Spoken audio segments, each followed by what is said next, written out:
and as you can see, it can take all shapes and sizes. And it's quite naughty also. It's quite naughty also. 3 idiot का चतुर्दास मिल गया है दोस्तों, वो भी जानी मानी गलगोटिया यूनिवर्सिटी में। बस फर्क कितना है, चतुर ने चमत्कार को बलात्कार कहा और गलगोटिया यूनिवर्सिटी की नेहा मैडम ने चीन के रोबोट को भारत का सामान बताकर परोस दिया, क्योंकि your 6 can be my 9। Sir, your 6 can be my 9। मैं जो कहना चाहती हूँ वो शायद मैं बहुत अच्छे से कह नहीं पाई, समय के अभाव के कारण या आसपास के बज और शोर के कारण, और आप जो समझना चाहते हैं शायद आपने उसमें पूरा धैर्य नहीं दिया। ये वही यूनिवर्सिटी है जिसके रिसर्चर ने कोरोना के समय में यह शोध करके बताया था कि थाली और घंटी बजाने से कोरोना भाग जाता है, जो कि गलत है। लेकिन पीएम मोदी ने तो जोरदार थाली पिटवाई, क्या कह के कि इससे कोरोना भागेगा।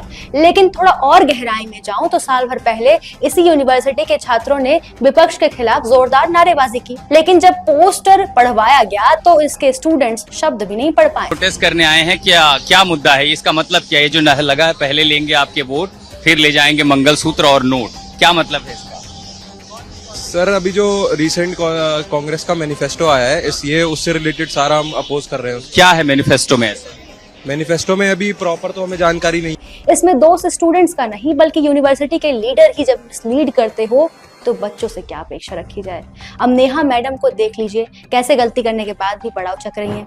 मैं अपनी अकाउंटेबिलिटी लूंगी कि शायद मैंने बहुत क्लियरली उसको एक्सप्रेस नहीं किया, because it was all done with a lot of energy and with lot of enthusiasm and very quick in a Zifi, so I may not have come across very eloquent, which is a. पूरे विवाद की बात करें जिसके कारण भारत की छवि खराब हुई है, तो गलगोटिया यूनिवर्सिटी का एक भव्य एग्जीबिशन, जहां एग्जीबिशन में जो प्रोडक्ट दिखाए गए थे उसे गलगोटिया इनोवेशन बताकर पेश किया गया, लेकिन पता चला वो तो टेक्नोलॉजी ना भारत में विकसित हुई है, ना ही उसका मूल डिजाइन यहाँ बना है। बस बच्चों को सिखाने के लिए यूनिवर्सिटी द्वारा खरीदा गया था, जिसका कॉन्सेप्ट और मॉडल चीन और कोरिया की कंपनियों से जुड़ा हुआ है, और इसे समझाने की जिम्मेदारी संभाली एक मास कम्युनिकेशन की मैडम ने, जो टेक्नोलॉजी एक्सपर्ट्स नहीं थी, लेकिन उसे टेक्नोलॉजी की तरह बताती थी और एक टेक्निकल इनोवेशन की तरह समझा रही थी।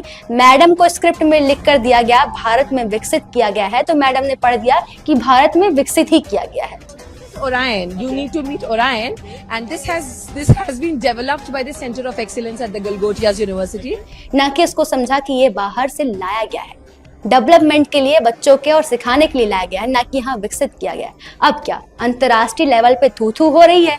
इतने जो प्रोजेक्ट्स थे, एग्जीबिशन थे, सब में आपको बता दें हमारा भारत का जो था उसमें थर्माकोल का एक रबड़ लगा के मॉडल पेश किया गया था, जिसकी खूब हवाइयां उड़ी। प्रोफेसर नेहा सिंह जैसे अनेकों लोग मिल जाएंगे आपको भारत देश में, जो जोर जोर से झूठ बोलेंगे ताकि उनका झूठ सच लगने लगे। और बात करें शिक्षा की, तो चीन की बराबरी कर रहा है भारत देश, लेकिन यह झूठ है, बार बार बोला जा रहा है, जिससे हम यकीन कर लें। जब सच्चाई और ग्राउंड लेवल पर जाएंगे ना, तो आपको पता चलेगा कि सरकारी विद्यालयों में कैसे जर्जर भवन है। शिक्षा की तो बात ही छोड़िए, जब भवन ही नहीं है ऐसा तो पढ़ाई कैसे हो। और निजी विद्यालयों की बात करें तो अगर ऐसा पढ़ाई जैसा सिस्टम होता ना, तो हर बच्चे को ट्यूशन की आवश्यकता नहीं पड़ती, बल्कि उसे बेसिक लेवल का नॉलेज जो है स्कूल में मिल जाता, दर दर भटकना नहीं पड़ता रोजगार के लिए। ऐसी तो भारत में शिक्षा व्यवस्था है। मतलब हम नींव नहीं पकड़ रहे हैं, जहां हमें बच्चों को स्मार्ट बनाना है, हम बस दिखावा कर रहे हैं, इनोवेशन का, सो कॉल्ड दिखावा। तो दिखावे के दुनिया से बाहर आइए और भारत को विकसित बनाने का कार्य करिए। नमस्कार, मैं कशिश सिंह बघेल और आप देख रहे थे बतंगड़।